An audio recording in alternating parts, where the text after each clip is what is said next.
Hello बच्चों, कैसे हैं आप? उम्मीद करती हूँ आप बढ़िया और एकदम मज़े में होंगे। बच्चों, आज हम पत्र लेखन के विषय में जानेंगे। पत्र हमारे मन के उद्गारों को प्रकट करने का सर्वोत्तम साधन है। पत्रों का हमारे जीवन में विशेष महत्व है। जिस बात को कहने में हम संकोच करते हैं, पत्र की सहायता से उसे आसानी से स्पष्ट कर सकते हैं। पत्र लेखन एक कला है। प्राचीन काल से ही अपने विचारों के आदान प्रदान हेतु पत्रों का प्रयोग संदेश वाहकों के रूप में किया जाता है। अब पत्र लिखते समय हमें निम्नलिखित बातों का ध्यान रखना चाहिए, जैसे कि पत्र में अनावश्यक विस्तार नहीं होना चाहिए। पत्र का मुख्य उद्देश्य संदेश देना होता है। पत्र की भाषा सरल और सहज होनी चाहिए। एक विचार क्रम के लिए एक अनुच्छेद बनाकर स्पष्ट रूप से पत्र का नियोजन करना चाहिए। पत्र लेखन अत्यंत उपयोगी एवं महत्वपूर्ण कला है। इसमें प्रभावोत्पादकता लाने के लिए निरंतर अभ्यास आवश्यक है।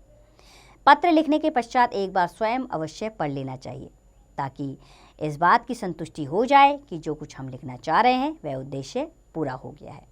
आइए अब हम पत्रों के प्रकार जान लेते हैं। बच्चों, पत्र दो प्रकार के होते हैं, एक औपचारिक पत्र और दूसरा अनौपचारिक पत्र। पहले हम पढ़ेंगे औपचारिक पत्र। किसी भी कार्यालय अथवा विभाग को लिखे जाने वाले पत्र औपचारिक पत्र कहलाते हैं।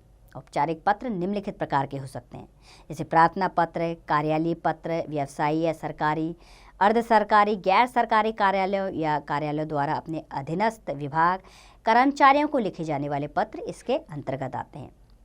इन पत्रों का प्रारूप इस प्रकार होता है।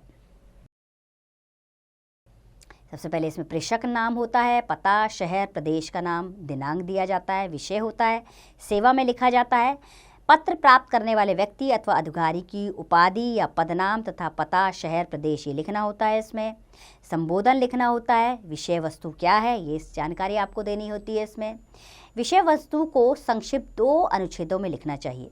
प्रथम में अपनी समस्या से अधिकारी को अवगत कराएं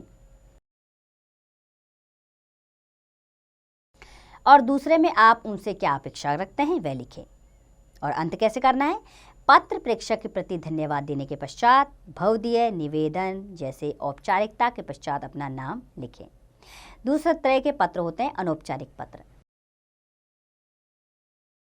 ऐसे पत्र हम अपने मित्रों, संबंधियों, माता पिता को अपने विचारों, समस्याओं और भावनाओं से परिचित कराने के लिए लिखते हैं। ये इस प्रकार होते हैं।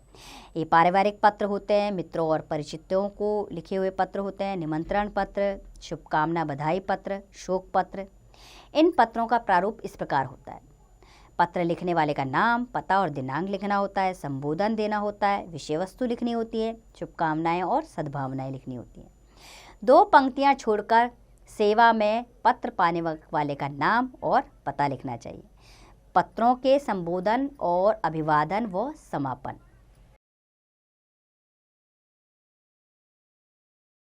पत्र औपचारिक प्रार्थना पत्र।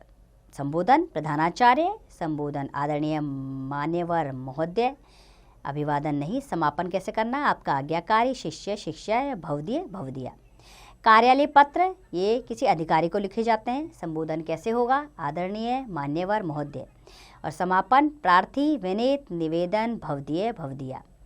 व्यावसायिक पत्र संपादक, पुस्तक विक्रेता को, इसके लिए संबोधन होगा श्रीमान, मान्यवर, आदरणीय, महोदय, माननीय। और अंत कैसे करना है? विनीत, प्रार्थी, भवदीय, भवदिया। अनौपचारिक पत्र अपने से बड़ों को या अपने से छोटों को लिखा जाता है। इसके लिए पूजनीय, आदरणीय, माननीय, परम पूजनीय, श्रद्धेय आदि और सादर प्रणाम, चरण स्पर्श, नमस्कार लिखना है। और अंत में अपना पुत्र, आज्ञाकारी, स्नेहाक्षी आदि लिखना है। अपने से छोटों के लिए प्रिय, चिरंजीवी, आयुष्मान आदि शब्दों का प्रयोग करें और शुभाशीषवाद, सुखी रहो, प्रसन्न रहो आदि शब्द डालें। और अंत में तुम्हारा शुभ चिंतक, सस्नेह, शुभाकांक्षी आदि शब्दों का प्रयोग करें। अपने मित्र और सखी के लिए पत्र, इसके लिए बहन, सखी, मित्र, भाई, मित्रवर, बंधु शब्दों का प्रयोग करें।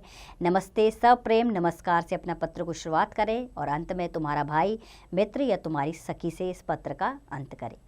आइए कुछ औपचारिक पत्र पढ़ लें। औपचारिक पत्र के लिए हमारा पहला विषय है कक्षा अध्यापिका से क्षमा याचना के लिए प्रार्थना पत्र। सेवा में कक्षा अध्यापिका, city look public school, Delhi. विषय लिखेंगे कक्षा अध्यापिका से क्षमा मांगने के लिए प्रार्थना पत्र। महोदया, सविनय निवेदन यह है कि अर्धावकाश के समय कक्षा में खेलते समय मुझसे खिड़की का शीशा टूट गया। मुझे कक्षा में गेंद नहीं खेलनी चाहिए थी। कृपया इस अनुशासनहीनता के लिए मैं आपसे क्षमा याचना चाहता हूँ। भविष्य में ऐसी गलती कभी नहीं होगी। धन्यवाद। आपका आज्ञाकारी शिष्य सुजल। अब दूसरा पत्र के लिए हम विषय देखते हैं कि कौन सा है हमारा अगला विषय है गंदगी की सूचना देते हुए स्वास्थ्य अधिकारी को पत्र। सेक्टर 4 अपना एड्रेस लिखेंगे। पहले सेक्टर 4 सरस्वती लोग वीरनगर मुजफ्फरनगर दिनांक डालेंगे जिस दिन आप पत्र लिख रहे हैं। सेवा में स्वास्थ्य अधिकारी स्वास्थ्य नगर निगम मुजफ्फरनगर। विषय लिखेंगे। इसके बाद क्षेत्र के नियमित सफाई न होने से बीमारी फैलने की आशंका। मैं रामलाल मुजफ्फरनगर के अंतर्गत आने वाले वीरनगर क्षेत्र का निवासी हूँ।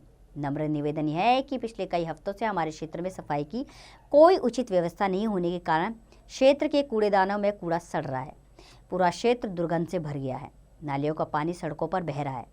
गंदगी के कारण बीमारियों के लिए माहौल अनुकूल बन चुका है। अतः आपसे निवेदन है कि शीघ्र ही स्वच्छता की व्यवस्था कराने का प्रबंध कराएं। धन्यवाद भवदीय रामलाल यादव। तीसरा विषय है औपचारिक पत्र के लिए प्रधानाचार्य को बीमारी के कारण अवकाश हेतु प्रार्थना पत्र।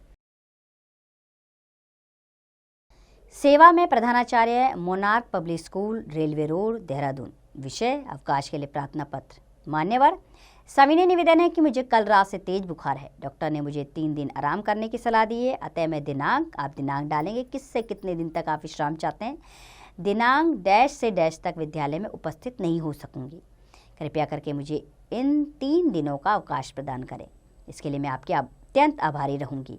आपकी आज्ञाकारिणी शिष्या अंकिता चौहान कक्षा 6A। दिनांक डालेंगे उस दिन का।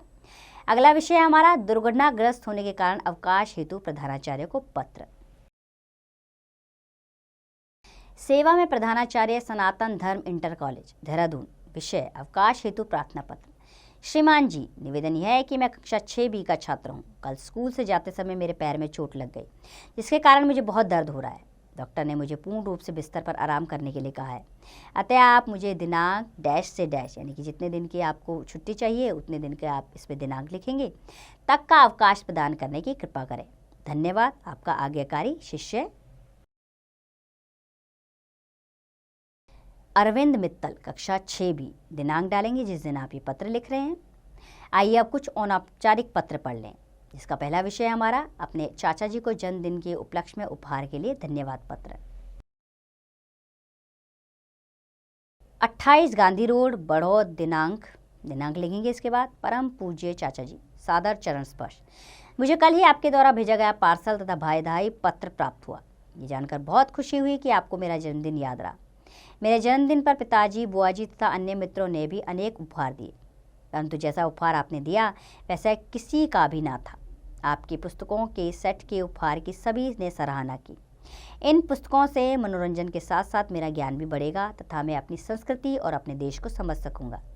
इस बहुमूल्य उपहार के लिए मैं आपको धन्यवाद देता हूँ। चाची जी को मेरा प्रणाम कहना और दक्ष को प्यार। आपका भतीजा मोहित। सेवा में श्रीमान दिनेश गुप्ता, शांतिनाथ कॉलोनी, प्रीत विहार, आगरा, उत्तर प्रदेश। अगला विषय हमारा अपने पिताजी से रुपए मंगवाने के लिए पत्र। छात्रावास new modern public school Panipat. दिनांक लिखेंगे आप। पूज्य पिताजी चारण सादर चरण स्पर्श। आपकी कृपा पत्र मिला। आप सकुशल हैं ये जानकर अति प्रसन्नता हुई। आपके आशीर्वाद से मैं भी यहाँ कुशल हूँ। मेरी त्रैमासिक परीक्षाएं अगले महीने हैं। मुझे कुछ नई पुस्तकें खरीदनी है। स्कूल की पोशाक भी फट गई है, वह भी नई बनवानी है। अतः आपसे अनुरोध है कि इस पत्र के मिलते ही 1000 रुपये भिजवाने का कष्ट करें। पूज्य माताजी को चरण स्पर्श तथा भूमि को प्यार। आपका आज्ञाकारी पुत्र निश्चल। सेवा में श्रीमान श्याम शर्मा, सुषेण मार्ग, पुरोथा, उत्तरकाशी। अगला विषय हमारा छोटे भाई को कुसंगति से दूर रहने के लिए पत्र। घंटाघर दिल्ली। दिनांक लिखेंगे। प्रिय रोहित, प्रसन्न रहो। कल ही तुम्हारे प्रधानाचार्य का पत्र मिला। यह पढ़कर बहुत दुख हुआ कि आजकल तुम्हारी दोस्ती कुछ गंदे लड़कों से हो गई है। तुम उनके साथ स्कूल से भागकर सिनेमा देखते हो। तुमने सिगरेट पीना भी शुरू कर दिया है और तुम इस महीने हुई परीक्षा में सभी विषयों में फेल हो गए हो। रोहित, तुम्हें ऐसा बिल्कुल भी नहीं करना चाहिए। तुम ऐसे मित्रों का साथ छोड़ दो तथा मन लगाकर पढ़ाई करो। तुम सदा अच्छे अंक पाते रहो। मुझे आशा है कि यदि तुम परिश्रम करोगे तो इस वर्ष भी अच्छे अंक ही पा सकोगे। मुझे पूरी उम्मीद है कि तुम मेरा कहना मानकर मन लगाकर पढ़ोगे तथा बुरे दोस्तों का साथ सदा के लिए छोड़ दोगे। तुम्हारा अग्रज अचल शर्मा। सेवा में श्री रोहित शर्मा, छात्रावास कक्षा 6B, नवोदय विद्यालय, उत्तरकाशी, उत्तराखंड। और अगला विषय है हमारा अपने मित्र को जन्म दिवस पर आमंत्रित करते हुए पत्र। A18, लोहिया नगर, नई दिल्ली। दिनांक लिखेंगे इसके बाद आप। प्रिय मित्र, सस्नेह नमस्ते। बहुत दिनों बाद पिछले सप्ताह तुम्हारा पत्र मिला, जिसे पढ़कर बहुत खुशी हुई। तुम स्वस्थ हो तथा तुम्हारी पढ़ाई ठीक चल रही है, ये जानकर अत्यंत प्रसन्नता हुई। तुम्हें यह जानकर खुशी होगी कि हर वर्ष की तरह इस वर्ष भी 27 सितंबर को मैं अपना जन्मदिन मना रहा हूँ। इस अवसर पर मैंने अपने सभी मित्रों को बुलाया है। केक शाम को 7 बजे काटा जाएगा। मुझे पूर्ण आशा है कि इस बार तुम मेरे जन्म दिवस पर अवश्य आकर मेरा उत्साह बढ़ाओगे। तुम्हारा अपना कुशल। सेवा में श्री कृष्णदास सोनी, बेगमपुर, GT रोड, रामपुर। आइए कुछ ध्यान देने योग्य बातें जाने इसमें। पत्र हमारे मन के उद्गारों को प्रकट करने का सर्वोत्तम साधन है। पत्र की भाषा सरल और सहज होनी चाहिए। पत्र 2 प्रकार के होते हैं, औपचारिक पत्र और अनौपचारिक पत्र। तो उम्मीद करती हूँ बच्चों आप पत्रों को अच्छे से जान और समझ गए होंगे कि औपचारिक पत्र कैसे लिखने हैं और अनौपचारिक पत्र कैसे लिखने हैं। अब इसका अभ्यास कार्य आप स्वयं कीजिए।